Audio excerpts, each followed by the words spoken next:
Il peut y avoir des réactions, bien sûr, parmi nos invités intervenants, mais je voudrais maintenant donner la parole dans la salle. Et c'est Jérôme qui va faire ce boulot difficile de sélectionner parmi les nombreuses mains qui se lèvent.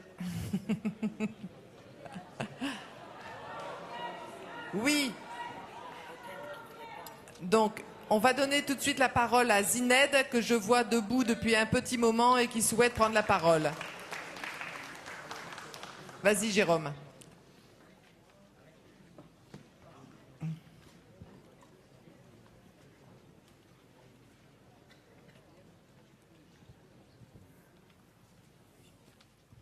Alors, merci. Je me présente d'abord. Je m'appelle Zineb El Razoui. Je suis militante du mouvement du 20 février au Maroc, un mouvement qui lutte pour une vraie démocratie au Maroc.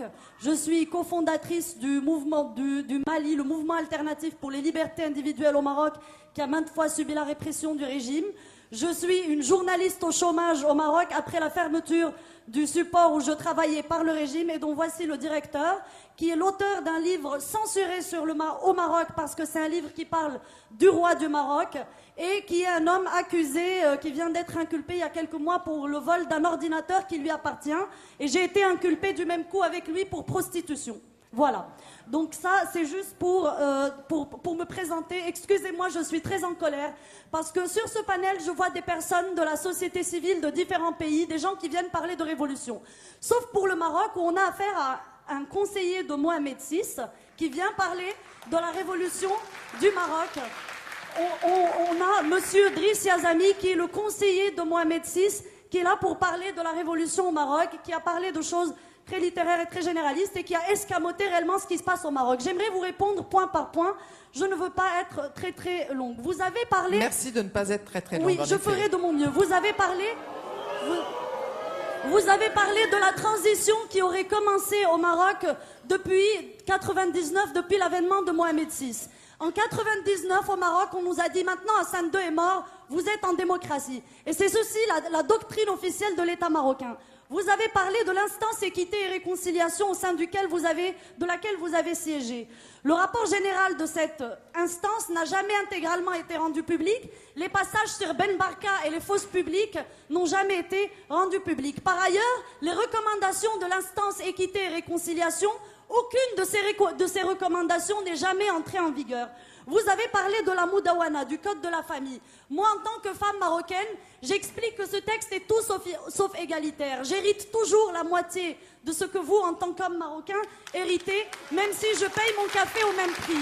Moi, en tant que Marocaine athée, l'État du Maroc m'interdit d'épouser l'homme de mon choix. Cet homme est obligé de se convertir à l'islam et je passe d'autres inégalités. Je parle aussi de... Vous avez aussi parlé d'un pas qui serait remarquable selon vous, qui est l'instance contre la corruption. Je précise que Transparency International, leur remise de prix cette année a été interdite par le régime marocain 3 fois de suite. Le remise de prix devait être donné au militant Chakib Khiyari qui était condamné à 3 ans de prison au Maroc pour avoir dénoncé la corruption. Vous-même, monsieur Yazami, vous, depuis le début du mouvement du 20 février, notre mouvement a été traité par l'État marocain. Je passe les tabassages, je passe tous ceux qui ont été dans le coma, je passe les morts. Et là, je rappelle, Kamal Ammari, mort, assassiné par le régime à Asfi. Nous avons eu à peu près 13 immolations par le feu au Maroc. La dernière date de la semaine dernière. Monsieur le jeune Hamid Kanouni, 30 ans, immolé par le feu le 7 août à Berkane, décédé le 9 août. Fedwa Al-Aroui, immolé par le feu à Soukhsebt le 21 février, décédé le 23 février, victime de sa condition de mère célibataire, traitée de pute par le Mokadem de la ville, parce qu'elle est mère célibataire et qui s'est immolée publiquement par le feu. Il existe une vidéo de 3 minutes de sa mort, qui est juste insupportable. Où étiez-vous en tant que turiféraire des droits de l'homme à ce moment-là? Et je passe le reste. Le 15 mai, le dimanche 15 mai, nous avons été tabassés aux portes de Rabat. Nous avons été manifestés contre le bagne secret de Temara, qui figure dans les rapports de Human Rights Watch. d'Amnesty International, la prison verte de Témara qui est un secret de polichinelle où des centaines ou peut-être des milliers de personnes sont passées avec des témoignages de personnes qui ont été violées par des tessons de bouteilles, des enfants en bas âge. Et là, il y a le fils, comment il s'appelle l'islamiste là? Le fils, enfin vous connaissez son cas, sa mère n'arrête pas de le dénoncer. La Grande-Bretagne a dédommagé monsieur Mohamed Binyam, un Éthiopien qui s'est fait taillader le pénis à Témara. Et le Maroc continue de dire que cette prison n'existe pas. Vous-même, le 15 mai, vous êtes allé dans cette prison au moment où nous devions manifester sur les ordres de l'État marocain et vous avez dit que vous n'avez rien constaté. Alors que cette prison existe dans les rapports et les témoignages. Et vous le savez très très bien. D'accord? Donc maintenant, j'aimerais que vous nous disiez si le bagne de Témara existe ou pas. J'aimerais bien que vous répondiez sur ça. Pour ne pas faire long, vous êtes le conseiller de Mohamed VI, 7e monarque, 7e tête couronnée la plus riche du monde après les monarchies pétrolières d'Arabie Saoudite. Mais quand vous ramenez le PIB de ces pays au PIB marocain, vous le retrouvez vite en tête. Ce monarque que vous dites qui est là depuis 14 siècles. Jusqu'à récemment, il possédait 60% de la capitalisation boursière marocaine. Il est dans l'agroalimentaire, dans la téléphonie, dans les assurances, dans l'immobilier, dans l'hôtellerie. Il est partout. D'accord? Quelle est la différence aujourd'hui entre Ben Ali et Mohamed VI? Est-ce qu'on aurait reçu un conseiller de Ben Ali pour parler de la révolution tunisienne? Est-ce que ça se serait passé? D'accord? Donc, vous, juste pour conclure, la constitution marocaine est un simulacre. C'est une constitution qui consacre l'islam religion d'État, le droit divin, où il n'y a pas d'égalité homme-femme. Est-ce que vous pouvez conclure, Zineb, je vais conclure très rapidement.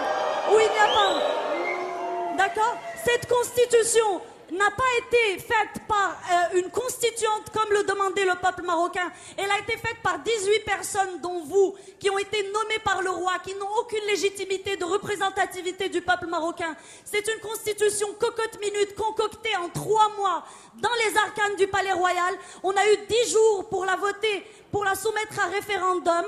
Elle a été votée à 99% de oui, ce qui est un score digne de la Corée du Nord. D'accord? Donc, ne venez pas nous parler de démocratie, monsieur le conseiller du roi. Ok, voilà. Merci Zineb.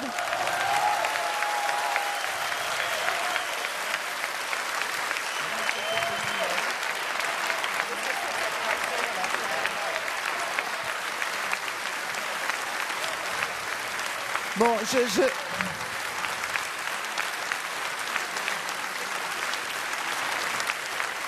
Non mais écoutez, moi j'adore les ambiances chaudes.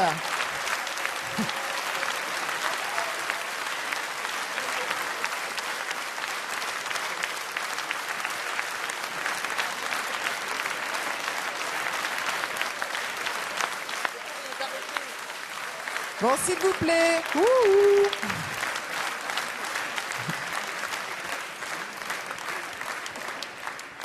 Bon voilà, moi j'aime bien les ambiances chaudes et les discours enflammés, mais je me dois, parce que je me dois de vous dire 2 mots sur les raisons pour lesquelles Driss Eliazami est ici invité à ce panel sur les révolutions arabes. Driss Eliazami, il est non seulement le président du Conseil national des droits de l'homme au Maroc, il est également le président de la Fondation euro-méditerranéenne pour les droits de l'homme et c'est une personnalité tout à fait incontournable avec laquelle le groupe des Verts, depuis de très nombreuses années, a mené des combats extrêmement essentiels, très importants, et qui a été toujours aux côtés du groupe des Verts au Parlement européen pour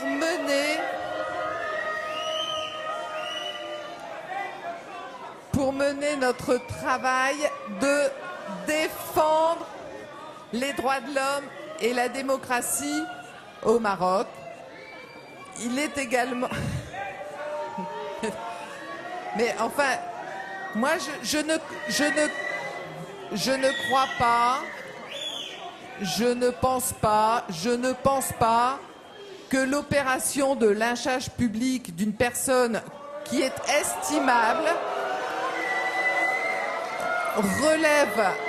relève d'un débat démocratique et soit une preuve de maturité politique. Alors maintenant, je vais donner la parole à Driss Eliazami, qui va répondre ce qu'il veut d'ailleurs.